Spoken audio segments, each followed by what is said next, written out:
자, 시간이 없습니다. 바로 시작하시죠. 먼저 매그니토의 이성이자 기지로 알려져 있는 아스트로이드 M은 수많은 파괴와 복구를 반복하다가 최근 엑스맨들이 머물고 있는 유토피아 섬의 재료가 되었죠. 그리고 마블 코믹스의 모든 사건을 감시하고 기록하는 일을 하고 있는 와처의 기지 감시자의 요새와 과거 크리 종족이 스크럴 종족에게 대항하기 위해서 인휴먼주를 탄생시킨 연구소인 블루시티, 그리고 인휴먼주의 도시인 아틀란이 존재하고 있는 달입니다. 이렇듯 과거 달에는 수많은 시설들이 위치하고 있었는데요. 아쉽게도 와처가 닉퓨리의 저격으로 죽임을 당하면서 감시자의 요새는 무용지물이 되었으며, 참고로 이 이슈는 원제라는 이슈가 있어요. 원제라는 이슈에서 닉퓨리가 전 우주의 평화를 지키기 위해서 우주적인 존재들을 저격을 하는 그런 게 나오는데, 이 이슈는 나중에 저희가 시간 될 때 자세히 다룰 예정인데, 그것도 못 참겠다 싶으신 분들은 수혜자님 블로그에 다 있어요. 아주 자세하게 풀어놨기 때문에 그걸 살펴보시면 될 것 같고, 여기에 보면 닉퓨리의 그 위대한 그런 모습을 보시게 정말 됩니다. 위대하죠.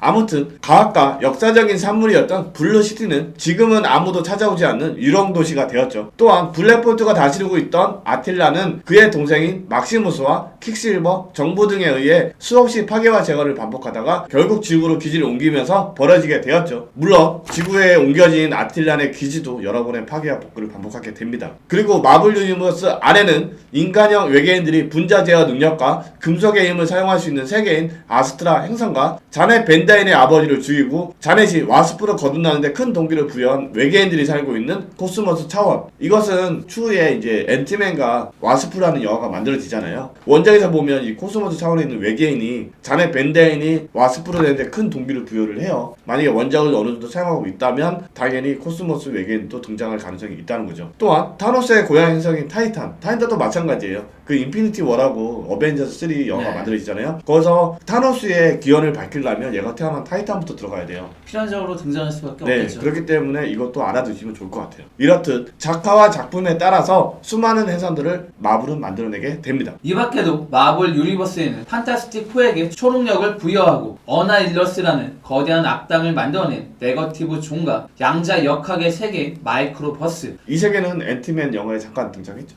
강력한 존재들이 독자적으로 운영하는 포켓 유니버스, 즉 포켓 디멘션이라는 곳이 존재하는데요. 또다시 포켓 유니버스 안에는 도르마부가 지배하고 있는 다크 디멘션과 오블리비언이 다스리고 있으며 부전적인 에너지로 가득 차 있는 다크포스 디멘션, 수많은 인격을 거느리고 있는 리전의 정신 세계. 리전은 곧 드라마로 나오죠. 나중에 자세히 풀기를 하고 재밌을 것 같아요. 피니스 포스와 호스트들이 거주하고 있는 하이트 핫룸, 이거는 징그레이가 잠깐 연적이 있어요. 잠깐 언급된 세계이기 때문에. 그리고 마법의 세계 등이 존재하며 이 밖에도 총 3개의 세계로 이루어진 림보가 존재하고 있습니다. 먼저 이 림보 안에는 이모투스가 다스리고 있는 세계와, 참고로 이모투스와 정복자 캉을 헷갈려 하시는 분들이 많아서 잠시 이들에 대해 이야기해보도록 할까요? 이게 이슈에 따라서 캉이랑 이모투스랑 같은 인물로 보냐 다르게 보냐 이런 말이 되게 많은데, 오늘 그걸로 명확하게 정리해 보도록 하겠습니다. 이제부터 내용을 쫙 보시면 이제 어떤 인물인지 판가름 나겠죠? 먼저 정복자 캉은 다른 지구에서 태어난 미스터 판타스틱의 후손으로 나다니엘 리처드라는 이름을 가지고 있으며 닥터둠의 유산을 발견하면서 시간여행을 할 수 있는 기술을 얻게 됩니다. 그리고 그는 고대 이집트로 넘어가 이집트를 정복하고 이후 최강의 존재로 거듭나는 엔 사바누르, 즉 아포칼립스를 확보하기 위해서 그와 치열한 전투를 벌이는데요. 결국 엔 사바누르에게 패하면서 아포칼립스를 얻는데 실패하게 되죠. 이 내용은 저희 아포칼립스 편에 나오잖아요. 그쵸, 원작 아포칼립스 기원에 보면 이 존재가 나와요. 그러자 그는 자신의 이름을 캉 더 컨커러로 바꾸고 시간여행과 미래의 장비들을 이용해서 전 세계 역사를 지배하려고 했었는데요. 아쉽게도 그때마다 어벤져스에게 패하면서 이마저도 성공하지 못하게 됩니다. 한편 먼 미래의 어느 시간대에 이르러 나이든 캉은 어벤져스의 싸움에서 지쳐갈 때쯤 갑자기 외계인 타임키퍼스들이 나타나 영생을 줄 테니 역사를 지배하지 말고 지켜달라는 제안을 하자 싸움에 이미 지쳐 있었던 그는 외계인들의 제의를 흔쾌히 수락하게 됩니다. 그리고 그가 이때부터 자신의 이름을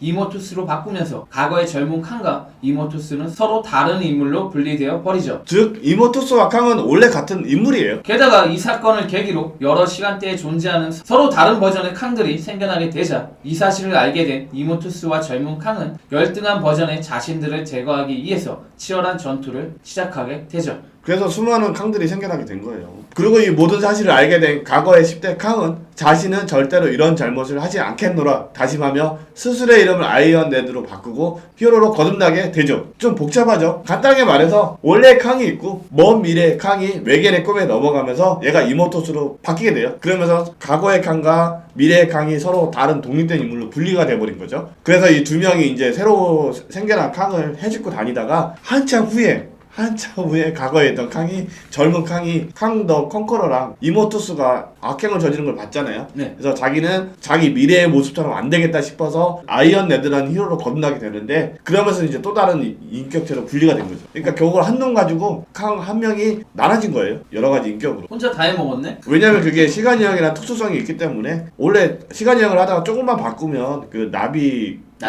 효과처럼 모든 게 바뀌잖아요. 예. 그러면서 이제 전혀 다른 세계로 흘러가기 때문에 바뀌는 다중우주? 뭐 이런 개념으로 보시면 돼요. 그리고 과거 이모투스가 외계인을 만났을 때 외계인의 도움으로 림보의 차원을 지배하게 되었잖아요. 이게 왜 그랬냐면 영생을 주겠다고 그랬잖아요. 림보 차원을 지배하면서 영생을 얻게 된 거예요. 그래서 엄격하게 따지면 림보를 지배하고 있는 건 캉이 아니라 이모투스라고 할 수 있죠. 그래서 그 찾아보다 보면 림보의 지배자 캉이자 이모투스이자 아이언 레드가 다 나와요. 그래서 그놈이 그놈이란 뜻이잖아요. 같은 놈이에요. 같은 놈인데 그냥 미래를 자기들끼리 다 시간 여행자들이잖아요. 바꾸다 보니까 그냥 서로 분리된 것 뿐이에요. 멀리 돌고 돌아 다시 본론으로 돌아와서 림보 차원은 이렇게 이모투스가 지배하는 차원과 악마 벨라스코가 지배하고 있으며 악마들이 우글거리는 차원, 마지막으로 영혼들이 거주하는 차원이 있어요. 그래서 마블 유니버스에는 총 3개의 림보가 존재하는데요. 참고로 벨라스코가 지배하고 있는 림보 차원은 이후 엑스맨의 매직이 벨라스코의 힘을 흡수하면서 림보의 지배자가 되었는데요. 이때 그녀는 도루마부가 림보 차원을 한번 들어온 적이 있어요. 그때 매직이 간단하게 제압을 해버리죠. 이 림보 차원에 있는 매직은 어떤 존재도 해하지 못한 전지전능한 존재라고 보시면 돼요. 그리고 마지막 영혼들이 거주하는 차원 있잖아요.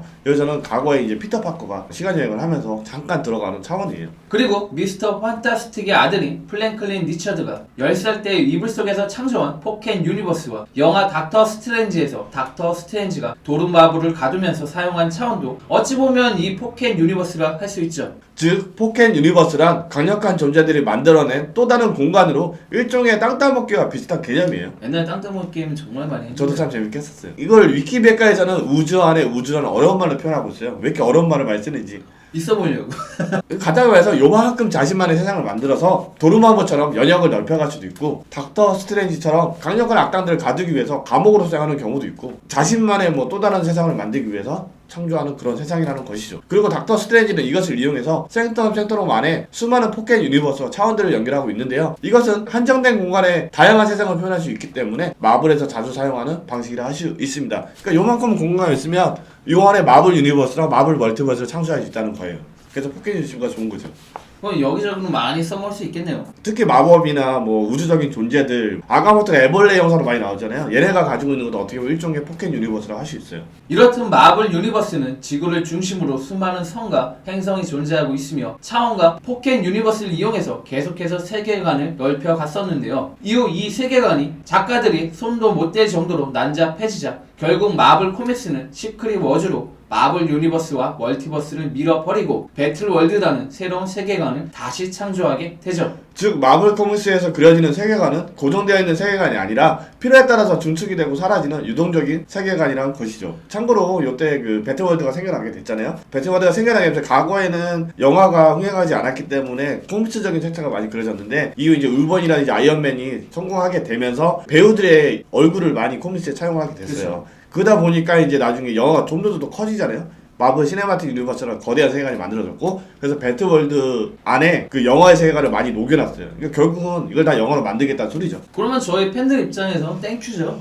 근데 좀 난잡해졌어요. 이거는 나중에 시크릿 워즈라는 저희가 방송으로 따로 자세히 풀 텐데 그때 자세히 풀도록 하죠. 요청해주시는 분들이 너무 많은데 이슈가 아직 완결 안 됐기 때문에 배틀월드 안에는 뭐 우리가 흔히 알고 있는 올드맨 로곤 아시죠? 네, 알죠. 로곤이랑 토르의 세상인 세상도 있고 뭐 여러 가지 세상들이 되게 많은데 이게 각자마다 이슈가 있어요. 근데 이 이슈들이 완결이 안 됐기 때문에 하고 싶어도 할 수가 없어요. 그러니까 저희가 요만큼 빼놓고 이 세계관을 해버리면 이 세계관을 인해서 나중에 이 세계관이 완전히 달라질 수가 있거든요. 그래서 좀 더 정확하고 자세한 방송을 하기 위해서는 좀 많이 공부를 해야 된다는 것이죠. 그리고 완결도 기다려야죠. 그쵸. 오늘까지 마블 유니버스에 속해 있는 세상들을 전반적으로 살펴봤는데요. 사실 마블 유니버스의 세계관이 워낙 방대하다 보니 저희가 다 풀지 못한 세계와 차원이 많을 수밖에 없습니다. 솔직히 저희가 3분의 2 정도밖에 안 풀었어요. 그 더 많은데 더 풀게 되면 예전처럼 엑스맨처럼 5편, 10편 이렇게 나가기 때문에 한 7편, 8편 하지 않았나요? 네. 그러니까 충분히 그 정도까지 누릴 수 있는 분량인데 너무 길어지면 그건 누주해지죠. 재미없어. 일단 저도 재미가 없으니까 대신에 다 풀지 못했지만 이 외의 세계관들 아까 다 풀지 못했던 것들은 다른 캐릭터들이나 아니면 다른 세계관을 소개하면서 접목시켜서 아주 자세히 따로따로 풀 예정이니까 너무 걱정하지 말아주세요. 그럼 다음 시간에도 더욱 재미있고 유익한 방송으로 찾아뵐 것을 약속드리며 저는 지금까지 히파라치였습니다. 히히 파라찌 야